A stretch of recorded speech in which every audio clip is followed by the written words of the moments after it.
The music was still playing when it happened. One moment, I was smiling beside my husband, and the next, my world split open. Margaret, my mother-in-law, raised her glass and said loudly, "Not everyone here deserves to be in this house. Some people were just lucky to marry into it." The room froze. I knew she was talking about me. Guests turned. Cameras flashed. My hands trembled as the heat rushed to my face, but I forced a smile. Because that's what they taught me. Dignity means silence. I could see Ethan's reflection in the wine glass. He didn't even look at me. Not once. The man who promised to stand by me couldn't meet my eyes while his mother cut me apart in front of everyone. I remember the taste of shame, metallic, cold, unforgettable. But beneath it, something else was growing. A calm, quiet fury. That night, as laughter returned to the room, I made a promise to myself. They humiliated me in front of the world. Now, the world will see who they really are. When I first married into the Miller family, I truly believed I had found my second home. Everyone spoke with warmth, the house was filled with laughter, and the dinners looked straight out of a magazine. Margaret, my mother-in-law, hugged me tightly at the wedding and whispered, "Welcome to the family, dear. You're one of us now." For months, I lived in that illusion. I woke up early, helped with breakfast, and made sure the table looked perfect before Robert, my father-in-law, came downstairs. He was a man of few words, but when he smiled, the whole room seemed to follow his lead. I thought it was respect. Later, I learned it was fear. Ethan, my husband, was gentle but distant, the kind of man who avoided conflict even when silence hurt more than words. Just give them time. He'd tell me whenever Margaret corrected my every move. That's how she shows care. But her care always came with comparison. "Ethan's ex used to handle parties better," she'd say casually. Or, "You don't really understand our standards yet, do you, Ava?" I'd laugh it off, pretending it didn't sting, pretending I belonged. Every evening, we'd have family dinners, long, elegant affairs where appearance mattered more than comfort. The golden cutlery would shine, the wine would pour endlessly, and I'd watch how everyone performed. Robert spoke about his business deals as if he were untouchable. Margaret nodded proudly, her diamond bracelet catching the chandelier light like a crown. Ethan just smiled at both of them, the perfect obedient son. Sometimes, I'd try to talk about my own family, my mother Clara, my sister Sophie, but the moment their names left my mouth, Margaret's smile would fade. "That's sweet," she'd say, dismissing them like an afterthought. "But you're Miller now. Focus on us." I stopped mentioning them after that. I stopped being Ava from my mother's small house and started trying to be Mrs. Miller. Still, there were moments I couldn't ignore. Like how the servants whispered when bills went unpaid, or how Margaret flinched every time Robert's phone rang. Once, I walked into her study to find her staring at papers, her eyes red. She quickly folded them and said, "Private family matters, dear. Not your concern." I wanted to ask. I wanted to help. But something in her tone told me I wasn't part of those family matters. Not really.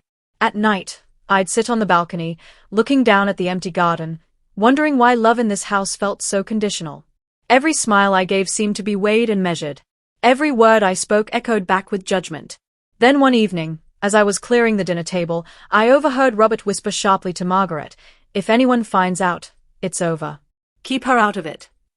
Her answer was cold and certain. "Don't worry. She's too naive to suspect a thing." That's when I realized the warmth I felt in this family wasn't real. It was a performance, and I was just another actor they never planned to keep. It started with little things that felt too small to matter. Margaret began organizing family meetings without telling me. I'd find out only when the neighbors mentioned how lovely the Millers' brunch had been. When I asked her gently one morning, she smiled and said, "Oh, darling, it was just for close family." Close family. I was standing in her kitchen, wearing her apron, cooking her breakfast, but somehow, I was still not close family. Ethan brushed it off. "You're overthinking again, Ava. Mom just likes to plan things her way." But then came the inheritance talk. Robert gathered everyone in the living room, his voice serious, his gold watch gleaming as he spoke about dividing property. Ethan's name came up first, followed by his brothers, and even Margaret's private savings were discussed. My name wasn't mentioned. When I quietly asked, "What about the family foundation I help manage?" Robert looked at me with that tight, polite smile and said, "Oh, dear, we'll handle that part. You don't need to worry about business matters." I remember Sophie visiting that weekend. She noticed how quiet I'd become. "Ava," she said softly, "you're disappearing in that house." I wanted to deny it, but the truth was already weighing on my chest. Margaret's words grew sharper. Every time a guest complimented me, she'd laugh and say, "She's still learning. She's not used to our lifestyle yet." And everyone would laugh politely, as if humiliation was part of the family ritual. At dinner one night, she asked me to serve the guests instead of sitting with them. I froze, the plate trembling in my hands. "But I'm part of this family," I whispered. Her voice was sweet as poison. "Of course you are, dear, but someone has to serve, right?" Everyone laughed. Even Ethan. I excused myself and locked the bedroom door. My reflection in the mirror didn't look like me anymore, just a woman wearing silence like armor. The next morning, I overheard Margaret and Robert arguing in the study. Robert hissed, "She's asking questions. What if she finds out about the trust money?" Margaret replied, "Then we make sure she keeps her mouth shut. She's emotional, easy to control." The words hit harder than any insult. Emotional, easy to control. That's what they thought of me. Later that week, an invitation arrived, a grand anniversary celebration in their honor. Margaret made sure everyone in town would be there. She asked me to handle decorations but not to worry about appearances. That was her way of reminding me I was useful, not valued. I tried to talk to Ethan that night, begging him to see what was happening. "They treat me like I'm invisible," I said through tears. But he just sighed and said, "You're making things bigger than they are. Can't you just let it go for one night?" One night. One more humiliation. So, I smiled, nodded, and let it go, or at least, that's what they thought. Because that same night, I got a message from Daniel Hayes, a family friend who once worked for Robert. The message was short, but it changed everything. "Ava, you should know what they are hiding. The truth isn't what they've told you." My heart pounded as I read it again and again. Something deeper was wrong in that house. Much deeper than I ever imagined. After Daniel's message, I couldn't look at the Millers the same way again. Every word they spoke felt rehearsed, every smile, a mask barely holding together. The more I tried to understand what they were hiding, the more they tried to make me feel small. It began with subtle cruelty. Margaret would forget to include my name in invitations or family photos. At a charity brunch, she introduced me as Ethan's wife. "What was your name again, dear?" The guests laughed politely. My cheeks burned, but I smiled. I had learned that reacting only fed her pride. Robert's coldness grew, too. Whenever I entered the room, he'd stop talking, as if my presence contaminated the air. Once, I offered to help with his company's charity event, and he said, "You wouldn't understand how these things work, Ava. It's business, not sympathy." I started avoiding family dinners. But Margaret made sure everyone noticed. "Oh, she's too sensitive," she'd say. "Can't handle a normal conversation." One Sunday afternoon, the entire family gathered to celebrate Ethan's brother's promotion.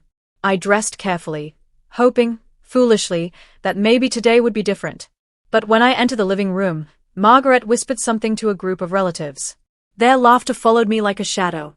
At the table, she raised her glass and said, "To those who make us proud, and to those who are still trying." Everyone clapped. I felt the sting in her words like a slap. I glanced at Ethan, silently begging him to say something. But he just adjusted his cufflinks, pretending not to notice. That night, I sat in our room, staring at the message from Daniel again. "You should know what they are hiding." My fingers hovered over the keyboard. I wanted to ask him what he meant, but fear held me back. What if it was something that would destroy everything? A few days later, the humiliation went public. Margaret was hosting another high society luncheon, this time for the Miller Women's Charity Fund. I had helped prepare the event, arranged the flowers, checked the seating, even cooked half the menu. But when the guests arrived, my chair at the main table was missing. I stood there, confused, as Margaret smiled sweetly and said, "Oh, we didn't think you'd mind sitting with the staff. You get along so well with them." The room went silent. Dozens of eyes turned toward me, some sympathetic, others amused. My throat tightened. "Of course," I said quietly, forcing a smile. "I wouldn't want to ruin your perfect picture." Inside, I was burning. After the guests left, I confronted her. Why are you doing this to me? I asked. She looked me up and down, calm as ever. Because you don't belong here, Ava. You were never one of us. Accept your place and life will be easier. Something broke inside me that day. It wasn't just hurt anymore, it was realization. They didn't want peace. They wanted control. Later that night, as I cleaned up the empty glasses, I overheard Robert on the phone again. His voice was low and urgent. No, we can't let the Foundation records leak. Not before the anniversary party. I froze, the wine glass still in my hand. Foundation records. Leak. The next morning, I texted Daniel. I'm ready to know everything. He replied instantly. Meet me tomorrow. And Ava, be careful who you trust. I looked out the window toward the garden, where the golden family emblem hung proudly on the gate. For the first time, I didn't see honor in it. I saw a warning. Something big was coming, and this time, I wasn't going to stay silent. The day of the Millers' grand anniversary celebration arrived, the night they wanted the world to see their perfect family. The mansion glowed like a palace. Chandeliers shimmered above hundreds of guests, and photographers moved through the hall capturing smiles that weren't real. I stood near the staircase, wearing the silver gown Margaret had approved. She said it made me look simple enough not to distract. I'd met with Daniel earlier that week. What he told me replayed in my head like a siren. Ava, the Millers Foundation is fake. The donations are being funneled into offshore accounts. If that leaks, they'll lose everything. I'd sat there, stunned, my tea untouched. Robert uses charity money to cover his debts, Daniel continued. And Margaret knows. They are keeping it quiet until after the party. They need the donors' trust tonight. So that was their secret. The great Miller name was built on lies. Still, I stayed silent, not for them, but for Ethan. I wanted to give him one last chance to prove he saw me as more than a convenience. As the night began, Margaret floated across the room in a glittering gown, greeting every guest like royalty. Robert shook hands with politicians and businessmen.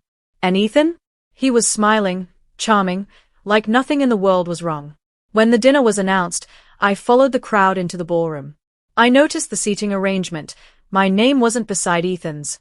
Instead, I was placed at a far corner, next to the catering staff.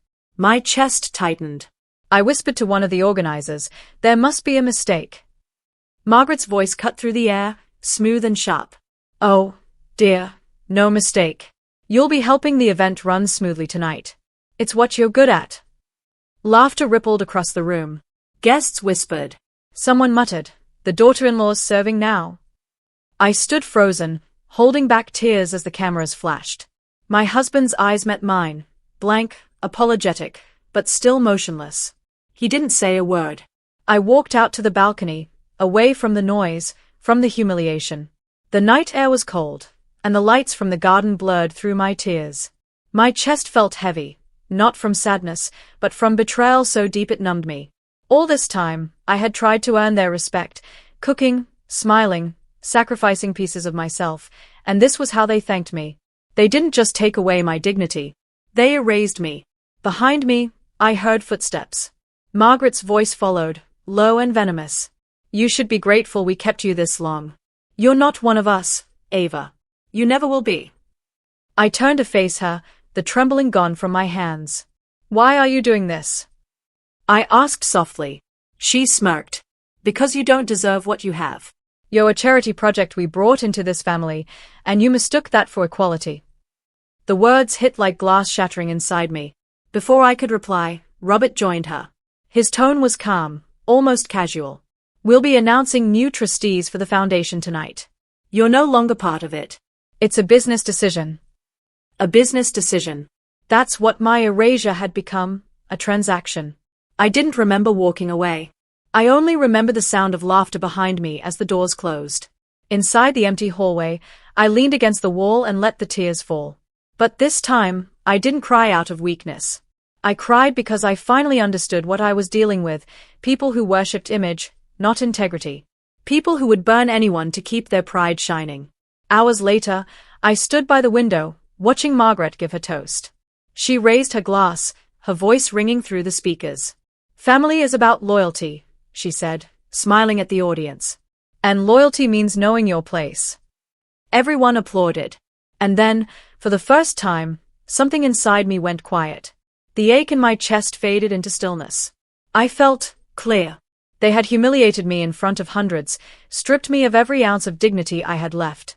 But what they didn't know was that I held the one thing they feared most: the truth. In that moment, I stopped being the broken daughter-in-law they could step on. I became something else, someone who would not be ignored again. I wiped my tears, straightened my dress, and whispered to myself, "They wanted to bury me, but they forgot. I know where the bodies are hidden." That night, as the applause roared and the lies glittered under chandeliers, I made a silent promise. I would not shout. I would not beg.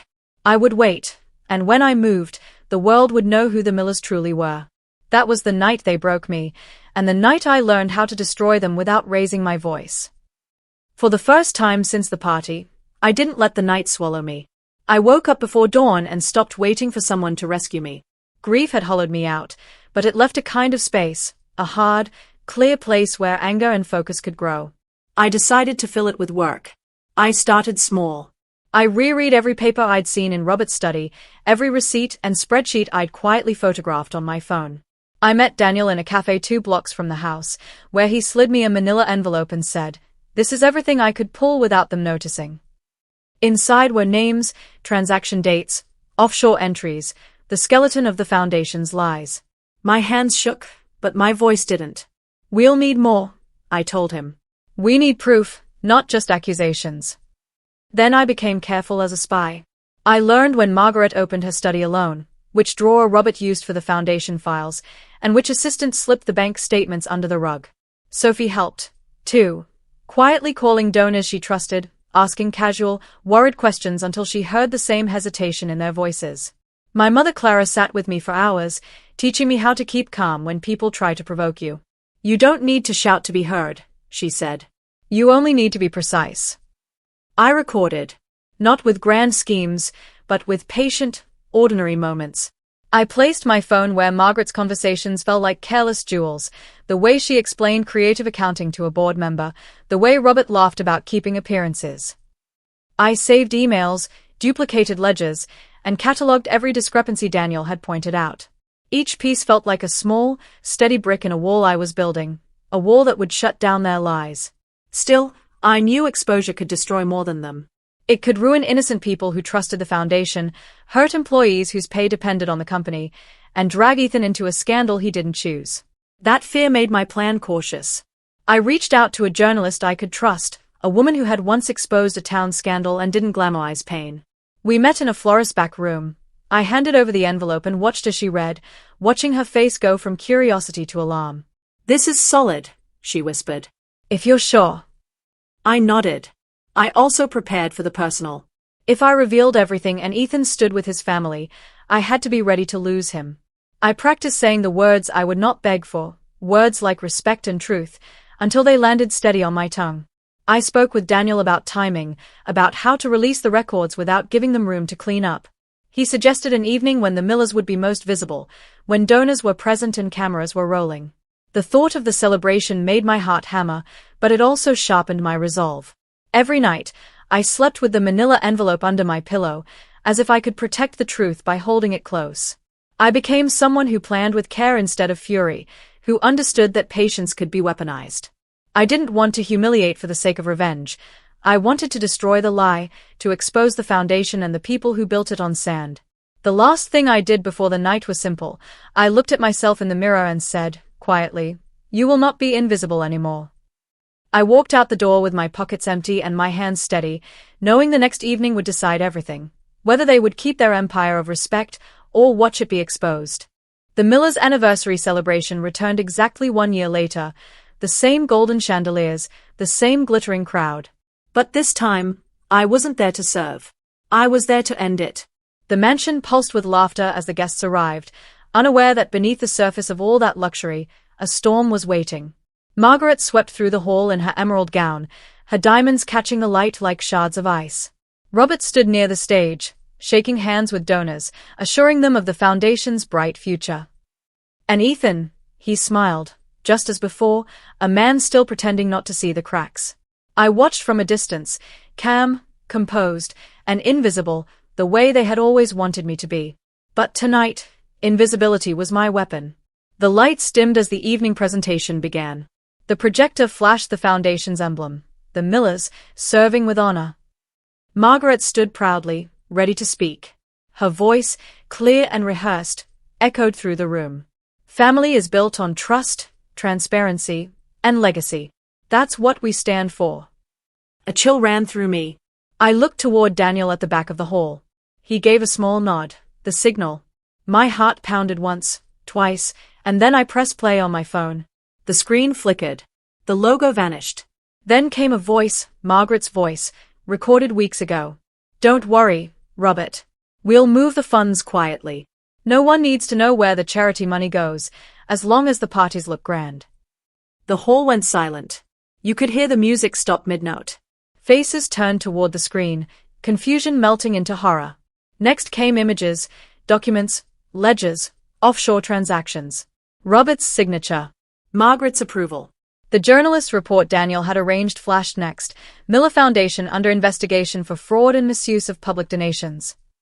Gasps filled the room. Guests began whispering, phones flashing, recording. Margaret's face drained of color. Robert's hand trembled as he turned to her. Turn it off, she screamed. Turn it off now. But it was too late. Ethan stood frozen. Ava, what did you do? He whispered, his voice shaking. I stepped forward, every eye on me.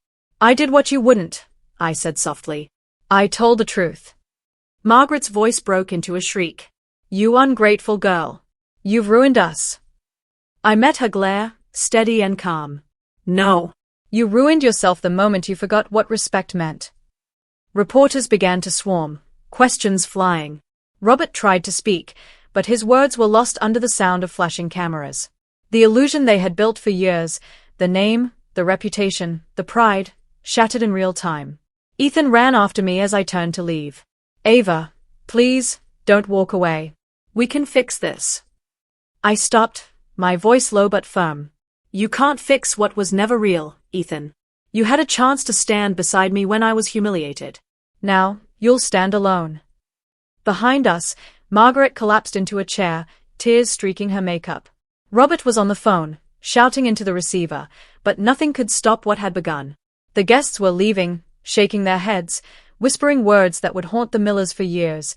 Fraud, lies, shame. As I reached the doorway, Daniel caught my eye. You did it, he said quietly. I exhaled slowly. No, I said, my voice steady. The truth did. Outside, the cool night wrapped around me like freedom. The sound of chaos inside faded behind the closing doors. For the first time in years, I felt weightless, not because I had destroyed them, but because I had reclaimed myself. I looked back at the mansion one last time, its glowing lights flickering like dying embers. They took my dignity in front of the world, I whispered. Tonight, the world watched me take it back. The morning after the party, the Miller mansion didn't look like the same place. The driveway that once sparkled with luxury cars was empty. Reporters still lingered at the gates, their cameras ready for the next statement that would never come. Inside, silence filled the air, heavy, awkward, and irreversible. I returned only once, not to gloat, but to collect the few things I'd left behind. The house smelled of wilted flowers and panic. Margaret sat on the living room couch, her hair undone, eyes hollow. The woman who once spoke like a queen now looked human. She didn't look up as I walked past her. But when I reached the doorway, her voice cracked the silence. You ruined everything. I turned slowly, meeting her eyes. No, I said quietly. I just stopped pretending everything was perfect. Robert was on the phone in his office, his voice broken, pleading with someone about frozen accounts and cancelled contracts. The empire of respect they'd built on deceit had collapsed overnight. Their so-called charity foundation was under federal audit, their names on every news headline. And Ethan, he found me near the garden. His once proud posture was gone, his tie loose, his expression lost. Ava, he began, his voice trembling, I didn't know it would end like this. I thought you'd forgive them, move on. I smiled sadly. You thought silence was forgiveness. It never was. He reached for my hand, but I stepped back. You stood there while they humiliated me. You wanted peace at any cost. But peace built on disrespect isn't peace, Ethan, it's surrender. He looked down, ashamed, with nothing left to defend. There was nothing cruel about my goodbye, only finality. I wish you'd fought for me, I said softly. But I learned to fight for myself. I walked out the same gates I once entered as a timid bride, but this time, the air felt lighter. Every step away from that house was a step toward myself, toward the woman they tried to erase. The humiliation that once defined me was gone, replaced by something steadier, cleaner, self-respect. Weeks passed. The Millers faded from the headlines, their name now synonymous with deceit. Daniel's report won public recognition for exposing corruption in high society, but I never claimed credit. I didn't need to. The truth didn't need my signature. It carried its own weight. Sophie and my mother helped me move into a small apartment overlooking the city. It wasn't grand, but it was honest, every corner mine. One evening, as I brewed tea, my mother said quietly, "You found your peace, Ava." I smiled. Not peace, Mama. Balance. I still think of that night sometimes. The lights, the laughter, the moment everything broke open. But instead of bitterness, I feel something almost tender. That night didn't destroy me. It revealed me. Memorable dialogue line, moral core. They taught me that respect is a gift others give you, but I learned it's something you guard for yourself. Dignity isn't about being praised or accepted. It's about standing tall when no one believes in you, holding your silence until it speaks louder than their lies. The world saw the Millers for what they were, but more importantly, I finally saw myself for who I was, not a victim, not a shadow, but a woman who learned that justice doesn't always roar. Sometimes, it whispers. And in that whisper, I found my freedom.